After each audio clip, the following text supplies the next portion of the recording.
All right, this is Colin from Watch Off the Cuff, and today I'm going to unbox my new purchase, the Bergeon 7250. It is a friction pin driver to remove and insert friction pins and bracelets. I should have had it out there ready. I'm going to come around here and cut one of my drawers. I do a couple of things right now, as most people do. I have this Bergeon block and driver set, and then underneath, of course, there's different drivers with a couple of blocks. Sometimes I don't like the hammering it out. It just seems like a little bit violent. And again, if you're trying not to scratch anything, quite often I'll lay a bracelet in this, and I'll put it inside a cloth as well, especially when I'm driving pins back in. But it's very difficult to do that sometimes when you're trying to get them out. So anyway, I was sick and tired of it. Now also, if I want to use some sort of vise to drive them out, which seems much more elegant all the time, I have this, and I've been using it for years. I don't even know where I got it, but I just, again, like, that's maybe a little bit embarrassing. Anyway, I'm just being honest. This is what I ended up using, and I'm like, okay, enough is enough. I use it so much, and it's really my go-to for driving pins in and outs, because it's just my preference. I thought, okay, when I saw Bergeon with their advertisement, I believe this just came out the end of 2023. I had to have it. So anyway, I purchased it. Now, probably it's overpriced for what it's going to do, although I think most people would agree that the Bergeon stuff is like that anyway. I think I paid about $445 US for this, but let's open it up and see. I'm a little bit nervous. I've never done an unboxing before. So if I was smart, I would have watched some other videos to see what the protocol is here. Anyway, apologies if I'm not doing it right. So of course there's plastic and fillings and protective things. Here we go.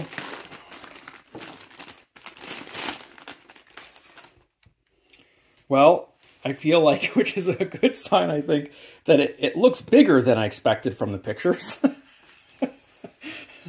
It looks like a pin already loaded in there, and I'm going to pull it off. It feels really good. It's got a small knurled bit here for very fast indexing. It's very smooth, and a large one here if we're going to have it, with a little bit of additional torque. The other thing here, again, I haven't even looked at the instructions. I don't even know what there are instructions. But as you can see here, you can raise and lower this bed so that it can be lined up directly with the size of the bracelet, or the thickness of the bracelet. I can already see, which I don't like, that this pin doesn't look like it's running true. I don't know if you can see it kind of wobble back and forth. That's sort of not ideal out of the box. Now, granted, I could probably straighten it. That's probably not very nice right out of the things. Now, you wouldn't typically use that long one to start it anyway. And I remember seeing from the video I saw, I think originally on LinkedIn, it was, it just pulls out. There should be spares in here. Oh, there we go. Lots of stuff. So I believe it was two sizes. I want to say it was like 0.8 or 0.6. Let's just measure them just so we know what the two sizes are. And they come in a short version, and I believe it's one. Yeah, it's a 1 mil, and then the other one's going to be, let's take a look and see. It's a 0.8, I would think. And it is a 0.8. So anyway, there's a couple of shorts and a couple of longs. It looks like this is an extra one in there anyway. Maybe they just do it for shipping. So it looks like these ones are fairly straight. This one looks like this 1 mil might be a little bit off, and then there's a driver pin option where when you're going to put it back in, it's just a blunt end to push back the bracelet back in. So anyway, so just to say that I was going to do it and make it practical, let's just pull this out. And I'm going to grab from my own collection Seiko SKX, and let's just do a quick fit. It looks like the 1 mil is going to fit that just fine. So we'll pop that in there. And we'll open up the clasp. So for those who haven't done this before, there's directional arrows that tell you the way that we're going to press it out. So in this case, it's going to press in this way. And then when you put the pin back in, obviously you do it the reverse. So there's kind of a straight pin here, and then the cotter end, or the bumped out end right here that actually makes the fit, is down in this portion here. So we're going to line up this. We're going to put it like this. So I also like that I don't have to undo the clasp. Again, I don't mind. I'm just going to make sure I got the, how many one do we go in there? That was a bit mumbly. I was thinking, how many links am I going to go pull in there? So I'm going to line it up there, which is actually, that's quite nice. It lines up pretty nice there. And then again, it's a little bit high. We could just drop it a little until it lines up. And then we can push this forward, still a little high. I have to admit, it feels nice. I have to put my head in there because from a distance, I can't see it very well. So we're just going to make an adjustment here. Again, I don't look like a pro because I've never done this before. A little higher.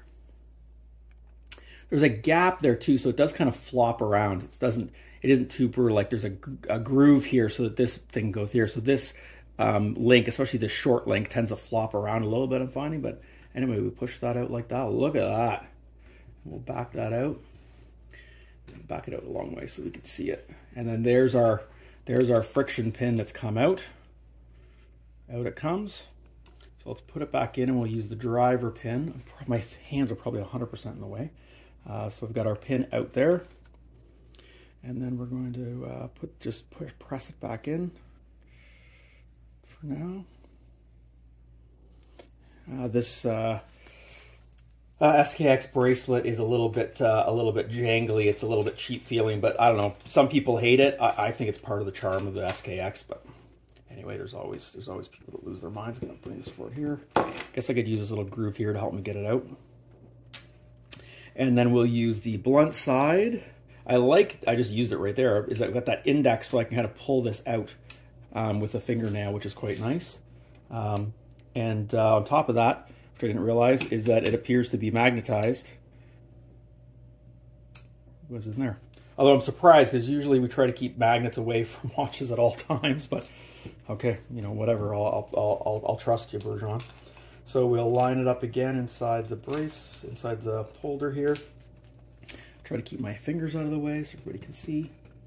And then we can drive in that pin. Keep it in place, it's wandering around a little bit. So we get it almost flush, and then pull this out. I'm going to put back the driver pin because I want to countersink that just a little bit. That was foolish to leave that in there. Put it here. And we'll line up there. I'm going to get my face in there again so I can see it with my hands out of the way. And we'll just line it up. Gentle press and just below flush. Put it. And there you go.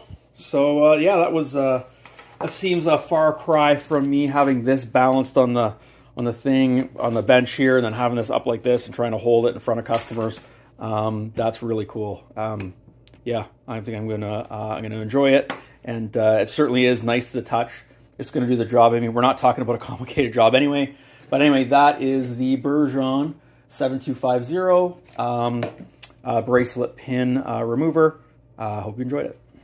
Okay, so I turned off the camera a moment ago, and I thought to myself, I wonder if the driver pins in this Bergeon bracelet pin driver will be the same as the driver pins on the Horotec. And I have a bunch of Horotec stuff. I've got the Horotec case press, the maxi press, and obviously this snapback case opener, and it's good for a bunch of things. I can use this attachment and use this as a pin driver as well.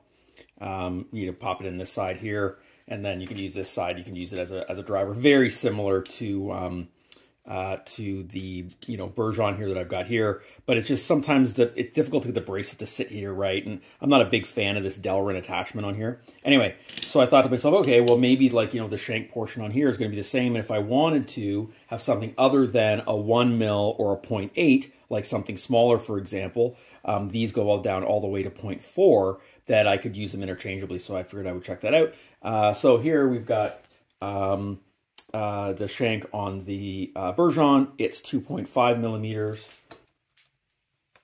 Back in there, and then we grab one of them here for the Horotec. Unfortunately, it is 2 millimeters, so they are not interchangeable. Just in case someone already had some Horotec hardware and I was thinking, okay, what's my interchangeable between Bergeon and Horotec? Just in case. I think, you know what, if I were to critique it, I don't know if it matters so much. I think that 2.5 on a thing like a driver pin is probably better. I'd like to see more material than less. But in practical terms, do I think that the 2mm shank on the Horotec is bad? You know, probably not. It's getting the job done. Anyway, I thought you'd be interested. Cheers. Till next time.